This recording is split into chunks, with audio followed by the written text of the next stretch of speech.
Hello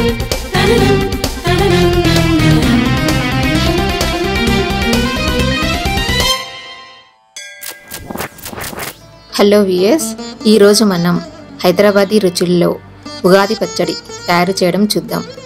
ముందుగా weirs అందరికీ ఉగాది శుభాకాంక్షలు. చైత్రశుద్ధ పాడ్యం రోజున బ్రహ్మ సృష్టిని నిర్మించాడని నమ్ముతారు. అంటే ఆ రోజు నుంచి సృష్టి ఆరంభమైన దినముగా ఉగాదిని జరుపుకుంటారు. వసంత ఋతువు కూడా అప్పుడే మొదలవుతుంది.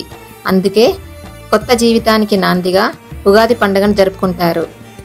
ఉగాది రోజు నుండే తెలుగు సంవత్సరం మొదలవుతుంది. కాబట్టి ఇది తెలుగువారికి మొదటి పండగ, ముఖ్యమైన పండగ.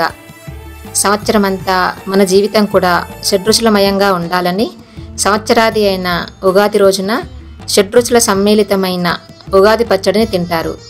ఉగాది పచ్చడిని ప్రాంతాల వారీగా రకరకాలుగా తయారు చేసుకుంటారు.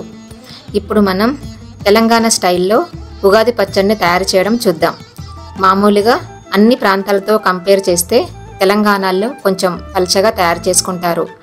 ఉగాది పచ్చడి తయారు చేయడానికి కావలసిన పదార్థాలు: తురిమిన బెల్లం, మామిడికాయ ముక్కలు, వేప పువ్వు, సోంపు, చింతపండు, చిటికెడు ఉప్పు. ముందుగా చింతపండుని ఒక పావు గంట ముందు నానబెట్టుకుని రసం తీసి పెట్టుకోవాలి. ఈ పచ్చడి పల్చగా ఉంటుంది కాబట్టి మనకు కావలసినంత క్వాంటిటీ వాటర్ని యాడ్ చేసుకోవాలి. దాంట్లో చిటికెడు సాల్ట్ వేసుకోవాలి. తర్వాత తురిమిన బెల్లం వేసుకోవాలి. తర్వాత చిన్న చిన్న ముక్కలుగా కట్ చేసుకున్న మామిడికాయ ముక్కల్ని కూడా వేసుకోవాలి. తర్వాత ముఖ్యమైన ఇంగ్రీడియంట్ వేప పువ్వు వేసుకోవాలి. తర్వాత సోంపు వేసుకోవాలి. బెల్లం, సాల్ట్ కరిగేటట్టుగా బాగా కలుపుకోవాలి.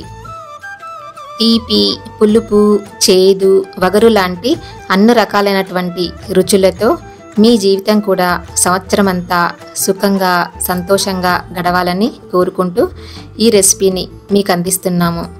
వ్యూయర్స్ అందరికీ మరొక్కసారి హేమలంబి నామ సంవత్సర శుభాకాంక్షలు.